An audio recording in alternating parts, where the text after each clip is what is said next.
నమస్కారం ETV news కి స్వాగతం ముందుగా ముఖ్యాంశాలు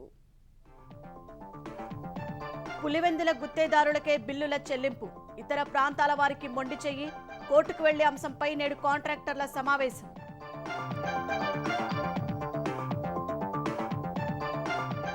ఏపీ ఎస్ఆర్టీసీ ఉద్యోగులకు ఈహెచ్ఎస్ కష్టాలు చికిత్స కోసం సొంత ఖర్చులు పెట్టుకోవాల్సి వస్తుందని వెల్లడి పాత విధానంలో అమలుకు డిమాండ్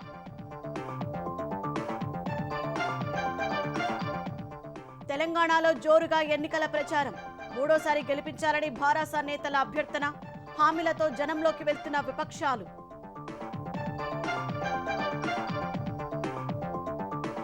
తెలంగాణ అసెంబ్లీ ఎన్నికల్లో 608 నామినేషన్ల తిరస్కరణ సుదీర్ఘంగా సాగిన పరిశీలన ప్రక్రియ పలుచోట్ల ప్రత్యర్థుల అభ్యంతరాలు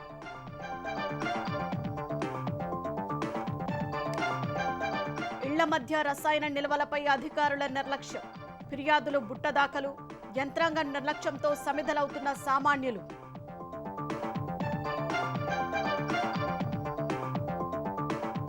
అమెరికాకు వెళ్లే విద్యార్థుల్లో 26% భారతీయులు 2022-23లో 2.68 లక్షల మంది పయనం ఓపెన్ డోర్స్ నివేదికలో వెల్లడి గాజా అల్షిఫా ఆసుపత్రిని వీడిపోతున్న శరణార్థులు లోపలే చిక్కుకున్న రోగులు వైద్య సిబ్బంది హమాస్ పట్టు కోల్పోయిందన్న ఇజ్రాయెల్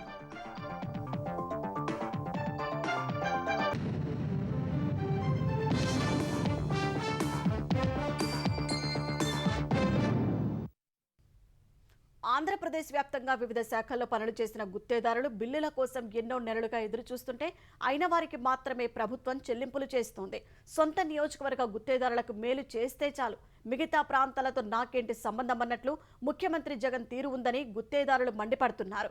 ఈ విషయాన్ని న్యాయస్థానాలు తేల్చుకోవడంపై నేడు నిర్ణయం తీసుకోనున్నారు. ప్రభుత్వ పనులు చేసే గుత్తేదారులకు ఈ దీపావళి ఎలాంటి వెలుగులను పంచలేదు.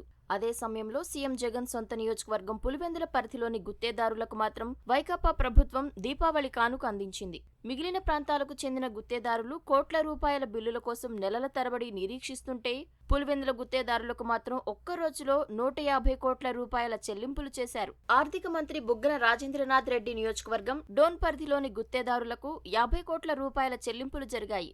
ఈ విషయం తెలిసిన ఇతర ప్రాంతాల గుత్తేదారులు ప్రభుత్వ తీరుపై ఆగ్రహంతో ఉన్నారు. ఈ నెల 9, 10 తేదీల్లో ముఖ్యమంత్రి జగన్ సొంత నియోజకవర్గం పులివెందులలో పర్యటించారు.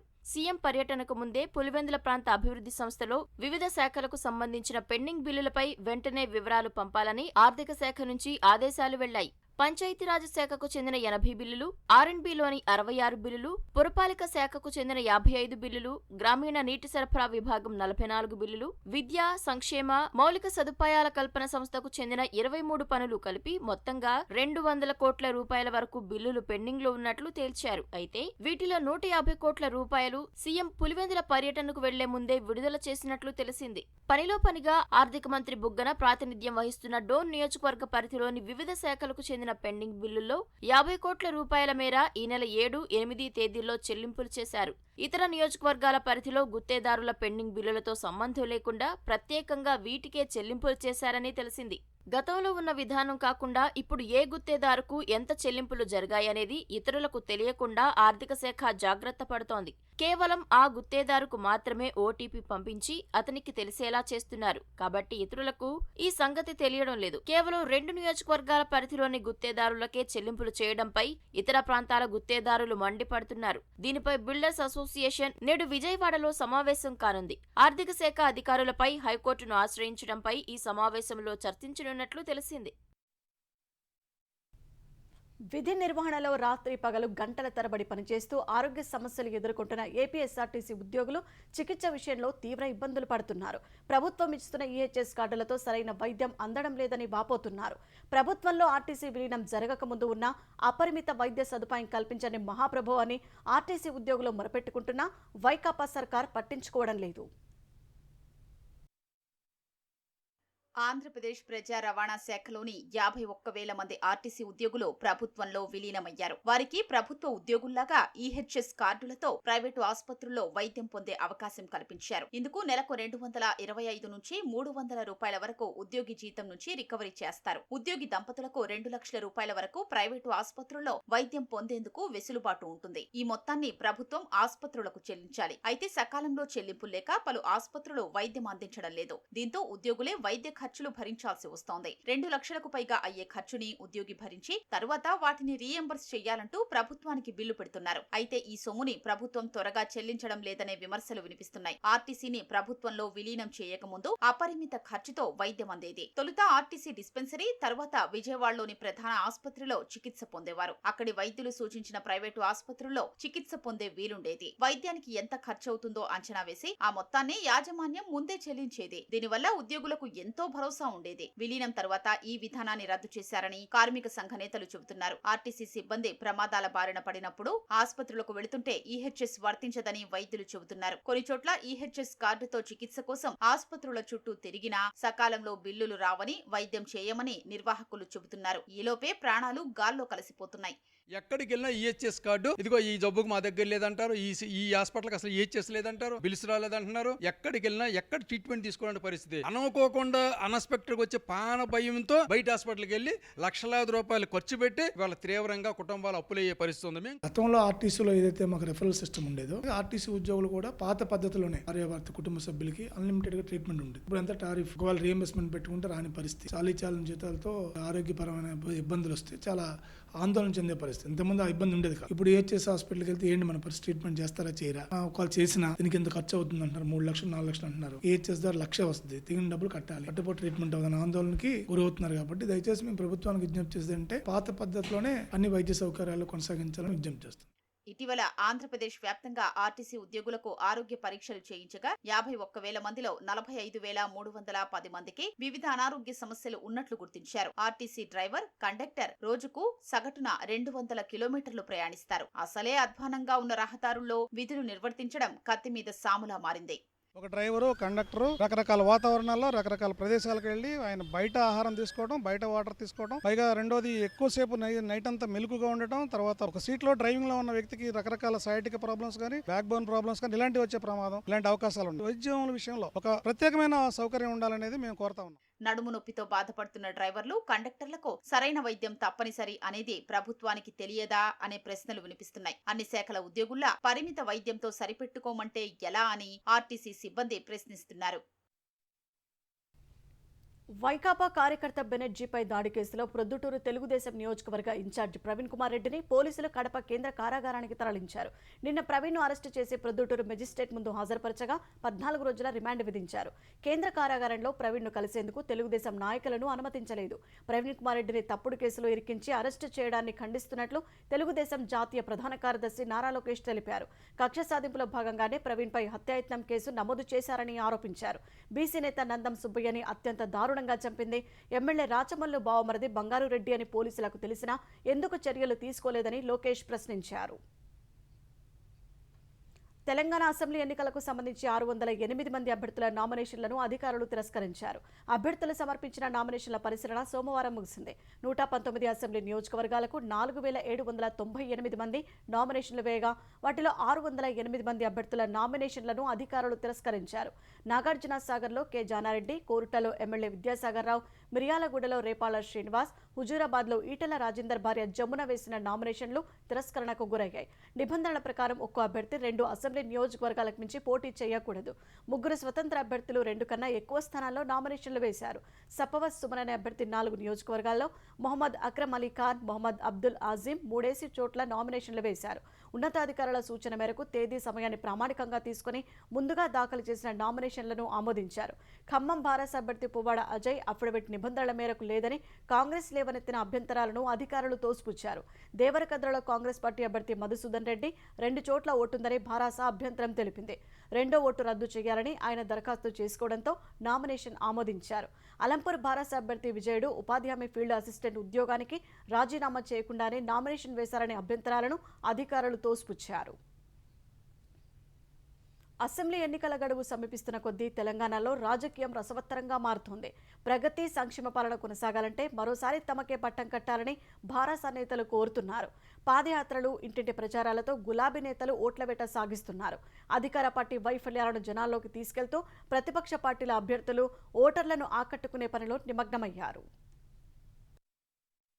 తెలంగాణ శాసనసభ ఎన్నికల్లో హ్యాట్రిక్ గెలుపే లక్ష్యంగా భారత రాష్ట్ర సమితి నేతలు తీవ్రంగా శ్రమిస్తున్నారు. నిర్మల్ జిల్లా వైఎస్ఆర్ కాలనీలో ప్రచారం చేసిన మంత్రి ఇంద్రకరణ్ రెడ్డి ఆదివాసీల దండారి ఉత్సవాల్లో పాల్గొన్నారు. భారాసాను మరోసారి ఆశీర్వదించారని సంగారెడ్డి జిల్లా కొండాపూర్ మండలంలో చింతా ప్రభాకర్ కోరారు. జగిత్యాల జిల్లా కోరుట్లలో ఎమ్మెల్యే కల్వకుంట్ల విద్యాసాగర్ రావు, ఆయన తనయుడు సంజయ్ ఉధృతంగా ప్రచారం సాగిస్తున్నారు. చిన్నవడ్డేపల్లి చెరువు బాధితులకు న్యాయం చేస్తానని చెప్పి కారు గుర్తుకే ఓటెయ్యారని ప్రతిజ్ఞ చేయించిన వరంగల్ తూర్పు అభ్యర్థి నన్నపునేని నరేందర్ పై విమర్శలు వెల్లువెత్తాయి. తెలంగాణలో సానుకూల పవనాలు వీస్తున్నాయనే అంచనాలతో కాంగ్రెస్ నేతలు ప్రచార జోరు పెంచారు. హైదరాబాద్, ఖైరతాబాద్ లో విజయారెడ్డి ఇంటింటి ప్రచారం చేశారు. ఈ నెల 15న రేవంత్ రెడ్డి హాజరయ్యే బహిరంగ సభను విజయవంతం చేయాలని నిర్మల్ అభ్యర్థి కుచాడి శ్రీహరిరావు కోరారు. ములుగు జిల్లాలో సీతక్క ఇంటింటికి తిరుగుతూ 6 గ్యారంటీల్ని వివరించారు. హుజూర్ నగర్ లో ఉత్తమ్ కుమార్ రెడ్డి ఎన్నికల ప్రచారం నిర్వహించారు. బీసీ ముఖ్యమంత్రి నినాదంతో భాజపా నేతలు ప్రచార ఉధృతి పెంచారు. కరీంనగర్ లో భాజపా జాతీయ ప్రధాన కార్యదర్శి బండి సంజయ్ రోడ్ షో నిర్వహించారు. రంగారెడ్డి జిల్లా ఇబ్రహీంపట్నంలో నోముల దయానంద్ గౌడ్ కమలం గుర్తుకే ఓటెయ్యారని కోరారు. జోగులాంబ గద్వాల జిల్లా అభ్యర్థి బోయ శివ తరపున డీకే అరుణ ప్రచారం చేశారు. హైదరాబాద్ కార్వాన్ నియోజకవర్గంలో ఎంఐఎం అభ్యర్థి కౌసర్ మొయినుద్దీన్ పతంగి గుర్తుకు ఓటెయ్యారని అభ్యర్థిస్తూ ప్రచారం నిర్వహించారు. ఎన్నికల ప్రచారంలో భాగంగా నియోజకవర్గాల్లో సుడిగాలి పర్యటనలు చేస్తున్న ముఖ్యమంత్రి కేసీఆర్ ఇవాళ తొలుత పాలకుర్తి నియోజకవర్గ పరిధిలోని మహబూబాబాద్ జిల్లా తొర్రూరులో జరిగే ప్రజా ఆశీర్వాద సభలో పాల్గొననున్నారు. ఇందుకోసం మహబూబాబాద్ రోడ్లోని సభాస్థలిలో ఏర్పాట్లు చేశారు. మంత్రి, నియోజకవర్గ అభ్యర్థి ఎర్రబెల్లి దయాకర్రావు ప్రతిష్టాత్మకంగా తీసుకుని ఏర్పాట్లను పర్యవేక్షిస్తున్నారు. దాదాపు 80,000 మంది నుంచి 1,00,000 మంది వరకు సభకు హాజరవుతారని భావిస్తున్నారు. ముఖ్యమంత్రి రాక సందర్భంగా పోలీసులు పటిష్ట భద్రతా ఏర్పాట్లు చేస్తున్నారు. పాలకుర్తి సభ అనంతరం ముఖ్యమంత్రి హెలికాప్టర్లో నాగార్జున సాగర్ నియోజకవర్గంలోని హాలియా, తర్వాత ఇబ్రహీంపట్నం సభల్లో పాల్గొనేందుకు వెళ్తారు.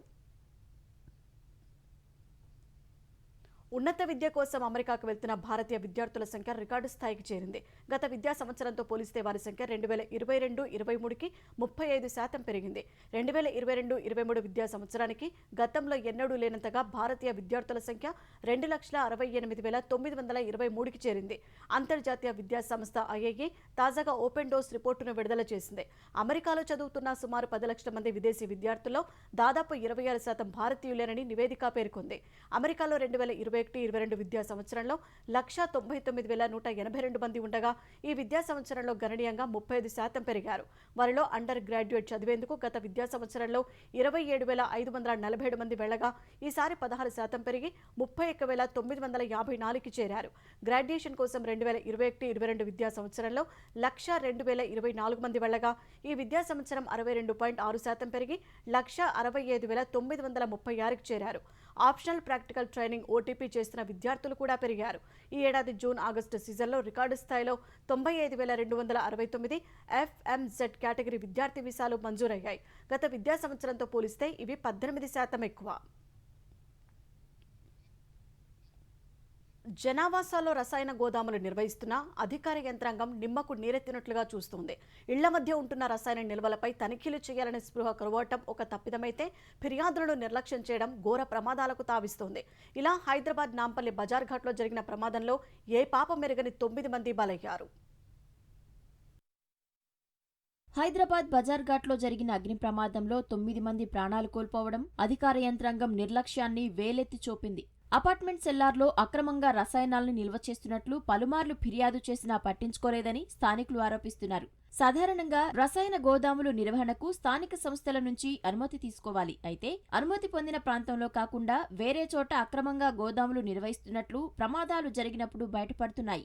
జనావాసాల్లో ప్రమాదకర రసాయనాల్ని నిల్వ ఉంచడం నిషేధం. హైదరాబాద్ ఔటర్ రింగ్ రోడ్ లోపల రెడ్, ఆరెంజ్ విభాగంలోని సుమారు 1,350 పరిశ్రమలను వెలుపలికి తరలించాలనే ప్రతిపాదన ఎప్పటినుంచో ఉన్నా పూర్తి స్థాయిలో అమలుకు నోచుకోవడం లేదు. రసాయనాలు లేదా ఇతర సామాగ్రి నిల్వ ఉంచిన ప్రాంతాల్లో అగ్ని ప్రమాదాల సంఖ్య ఎక్కువగానే ఉంటోంది. తెలంగాణలో 2021లో 139, 2022లో 236, ఈ ఏడాది ఆగస్టు నాటికి 132 ప్రమాదాలు జరిగాయి. నాంపల్లి బజార్ ఘాట్ ప్రమాదంతో పాటు గత ఏడాదిన్నర కాలంలో ఒక్క హైదరాబాద్ పరిసరాల్లోనే 5 ఘోర దుర్ఘటనలు జరిగాయి. వీటిల్లో ఏకంగా 37 మంది మృతి చెందారు. సికింద్రాబాద్ బోయగూడలోని ఒక గోదాంలో గతేడాది మార్చిలో జరిగిన ప్రమాదంలో 11 మంది బీహారీ వలస కూలీలు అగ్నికి ఆహుతయ్యారు. సికింద్రాబాద్ రూబీ హోటల్ సెల్లార్లో గతేడాది సెప్టెంబర్లో జరిగిన దుర్ఘటనలో 8 మంది ప్రాణాలు కోల్పోయారు. మరో 11 మంది గాయపడ్డారు. సెల్లార్లోని ఎలక్ట్రిక్ బైక్ షోరూంలో షార్ట్ సర్క్యూట్ కారణంగా ఈ అగ్ని ప్రమాదం సంభవించింది. సికింద్రాబాద్ నల్లగుట్టలోని డెక్కన్ నిట్వేర్ స్పోర్ట్స్ షాప్లో గత జనవరిలో జరిగిన అగ్ని ప్రమాదంలో 3 బీహారీలు జునైద్, వసీం, జాహిద్ దుర్మరణం పాలయ్యారు. గ్రౌండ్ ఫ్లోర్లో మంటలంటుకుని పైకి వ్యాపించిన ఈ ప్రమాదంలో మరో 4 రక్షించగలిగారు. సికింద్రాబాద్ స్వప్నలో కాంప్లెక్స్ లో మార్చి 17న జరిగిన అగ్ని ప్రమాదంలో క్యూనెట్ సంస్థ ఉద్యోగులు శివ, ప్రశాంత్, వెన్నెల, పరిమళ, శ్రావణి, త్రివేణి దుర్మరణం పాలయ్యారు. ఇప్పుడు బజార్ ఘాట్లో జరిగిన ప్రమాదంలో 9 మంది మృతి చెందడం తీరని విషాదాన్ని నింపింది. పల్నాడు జిల్లా మాచర్లలో రాత్రి భారీ అగ్ని ప్రమాదం జరిగింది. ఎస్కేబీఆర్ ప్రభుత్వ కళాశాలకు వెళ్లిన రహదారిలో పాత ప్లాస్టిక్ సామాను నిల్వ గోదాంపై బాణాసంచా నిప్పురవ్వలు పడి పెద్ద ఎత్తున మంటలు చెలరేగాయి. అగ్నిమాపక సిబ్బంది అక్కడకు చేరుకుని మంటలను అదుపులోకి తెచ్చారు. చుట్టుపక్కల ఇళ్లవారిని మరో ప్రాంతానికి తరలించారు. ఆంధ్రప్రదేశ్లో వడ్డీలు కూడా కట్టలేని దివాలా స్థితిలోకి వైకాపా పార్టీ నెట్టిందని ఏపీ ప్రొఫెషనల్ ఫోరం అధ్యక్షులు నేతి మహేశ్వరరావు విమర్శించారు. ఇటీవల ప్రముఖ రేటింగ్ సంస్థ క్రిసిల్ చేసిన విశ్లేషణలే ఇందుకు నిదర్శనమని విజయవాడలో చెప్పారు. తెచ్చిన అప్పులకు వడ్డీలు కట్టలేక ఉద్యోగులకు జీతాలు ఇవ్వలేని పరిస్థితి నెలకొందన్నారు. కేంద్ర ప్రభుత్వం ఇబ్బడి ముబ్బడిగా అప్పులు తీసుకునేందుకు అనుమతులు ఇవ్వడం ఏపీకి ద్రోహం చేయడమేనని అన్నారు. జీఎస్డీపీ అభివృద్ధిలో దూసుకెళ్తున్నామని ప్రభుత్వం చెబుతుంటే క్రిసిల్ రేటింగ్ ఎందుకు తగ్గిందని ప్రశ్నించారు.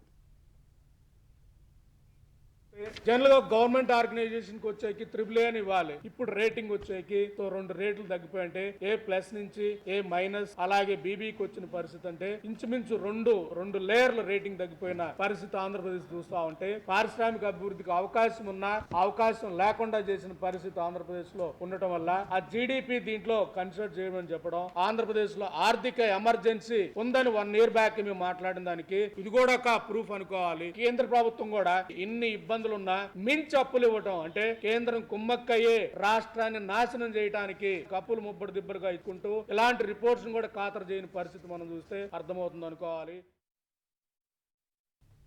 తెలంగాణ హైకోర్టు న్యాయమూర్తులు జస్టిస్ చిల్లకూరు సుమలతను కర్ణాటక జస్టిస్ ముమ్మినేని సుధీర్ కుమార్ను మద్రాస్ హైకోర్టులకు బదిలీ చేస్తూ కేంద్ర ప్రభుత్వం ఉత్తర్వులు జారీ చేసింది.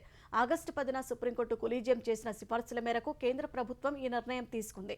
ఈ విషయాన్ని కేంద్ర న్యాయశాఖ మంత్రి అర్జున్ రామ్ మేఘ్వాల్ సామాజిక మాధ్యమం ఎక్స్ ద్వారా వెల్లడించారు. రాజ్యాంగం కల్పించిన అధికారాలను అనుసరించి రాష్ట్రపతి ద్రౌపది ముర్ము సుప్రీంకోర్టు ప్రధాన న్యాయమూర్తితో సంప్రదించి ఈ న్యాయమూర్తులను బదిలీ చేసినట్లు ఆయన పేర్కొన్నారు. వేర్వేరు హైకోర్టులకు చెందిన మరో 3 న్యాయమూర్తులను కూడా బదిలీ చేసినట్లు తెలిపారు. ఆంధ్రప్రదేశ్లో ఇకపై ఎర్రచందనం చెట్లను రైతులు తమ సొంత ప్రదేశాల్లో కూడా పెంచి ఎగుమతులు చేసుకునే వెసులుబాటు లభించింది. ఇప్పటి వరకు అత్యంత అరుదైన మేలుజాతి వృక్షాల జాబితాలో ఉన్న ఎర్రచందనాన్ని రివ్యూ ఆఫ్ సిగ్నిఫికెంట్ ట్రేడ్ నుంచి మినహాయిస్తూ అంతరించిపోతున్న జాతుల వన్యప్రాణులు వృక్షజాలం CITES స్థాయి సంఘం 77వ సమావేశం నిర్ణయం తీసుకుంది. ఈ మేరకు కొంతకాలంగా భారత్ చేస్తున్న విజ్ఞప్తికి అంగీకారం తెలిపింది. జెనీవాలో ఈ నెల 6 నుంచి 5 రోజులు జరిగిన CITES 77వ స్థాయి సంఘం సమావేశంలో అంతరించిపోతున్న వృక్షజాలం జాబితా నుంచి ఎర్రచందనాన్ని తొలగించినట్లు కేంద్ర మంత్రి భూపేంద్ర యాదవ్ ఎక్స్లో తెలిపారు. ఆంధ్రప్రదేశ్లోని కొన్ని జిల్లాలకు మాత్రమే పరిమితమైన ఎర్రచందనాన్ని అంతరించిపోకుండా కాపాడుకోవడం సహా రైతులకు అధిక ఆదాయం సమకూర్చే వనరుగా ఉండేందుకు ఈ నిర్ణయం తీసుకున్నట్లు పేర్కొన్నారు. ఇకపై రైతులు తమ సొంత భూభాగంలో ఎర్రచందన చెట్లు పెంచి ఎగుమతి చేసుకోవచ్చన్నారు. ఇది రైతులకు సుస్థిర ఆదాయ వనరుగా ఉంటుందని, ఎర్రచందనం ఎగుమతికి ఇకపై ఎలాంటి నిబంధనలు ఉండవని భూపేంద్ర చెప్పారు. గాజాలోని అతిపెద్ద ఆసుపత్రి అల్ షిఫా కేంద్రంగా ఇజ్రాయెల్ దళాలకు హమాస్ మిలిటెంట్లకు మధ్య భీకర పోరు సాగుతోంది. ఆసుపత్రి గేటు బయట తీవ్ర ఘర్షణ జరుగుతుండగా లోపల విద్యుత్ సరఫరా లేక చీకట్లతో రోగులు, శిశువులు చనిపోయే ప్రమాదం పొంచి ఉంది. శిశువులను, ఇతరులను తరలించేందుకు అవకాశం ఇస్తున్నామని ఇజ్రాయెల్ చెబుతున్నా అదంతా ఒట్టిదేనని గాజాలోని ఆరోగ్య శాఖ అధికారులు అంటున్నారు. ఇంధనాన్ని సరఫరా చేశామని హమాస్ అడ్డుకుంటోందని ఆరోపిస్తున్న ఇజ్రాయెల్ వాదనలను గాజా అధికారులు కొట్టిపారేస్తున్నారు. శనివారం నాటికి అల్ షిఫా ఆసుపత్రిలో 1500 మంది రోగులున్నారు. మరో మరో 1500 మంది వైద్య సిబ్బంది, 20,000 మంది వరకు శరణార్థులున్నారు. ఇజ్రాయెల్ హెచ్చరికలతో శరణార్థులు ఆసుపత్రిని విడిచి వెళ్లిపోతున్నారు. గాజా స్ట్రిప్పై హమాస్ పట్టు కోల్పోయిందని ఇజ్రాయెల్ రక్షణ మంత్రి ఎవ్ గల్లాంత్ ప్రకటించారు. ఉగ్రవాదులు దక్షిణ గాజా వైపు పారిపోతున్నారని తెలిపారు. ప్రజలంతా హమాస్ స్థావరాలను ఆక్రమిస్తున్నారని, గాజా ప్రజలకు అక్కడి ప్రభుత్వంపై ఏమాత్రం నమ్మకం లేదని వెల్లడించారు. వచ్చే ఏడాది సాధారణ ఎన్నికలు జరగనున్న వేళ బ్రిటిష్ ప్రధాని రిషి సునాక్ తన మంత్రివర్గంలో కీలక మార్పులు చేశారు. భారత సంతతికి చెందిన హోంమంత్రి సుబెల్లా బ్రివర్మన్ను తొలగించారు. మాజీ ప్రధాని డేవిడ్ కామెరూన్కు విదేశాంగ శాఖ బాధ్యతలను అప్పగించారు.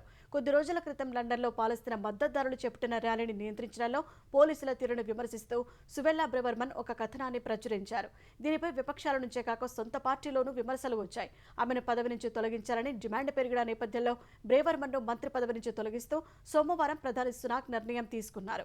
బ్రేవర్మన్ స్థానంలో విదేశాంగ మంత్రిగా పనిచేస్తున్న జేమ్స్ క్లెవర్లీని హోంమంత్రిగా నియమించారు. విదేశాంగ శాఖ బాధ్యతలను మాజీ ప్రధాని డేవిడ్ కామెరూన్కు అప్పగించారు. విదేశాంగ మంత్రిగా నియమితులైన కామెరూన్తో యూకే పర్యటనలో ఉన్న భారత విదేశాంగ మంత్రి జయశంకర్ భేటీ అయ్యారు. వివిధ అంశాలపై చర్చలు జరిపారు.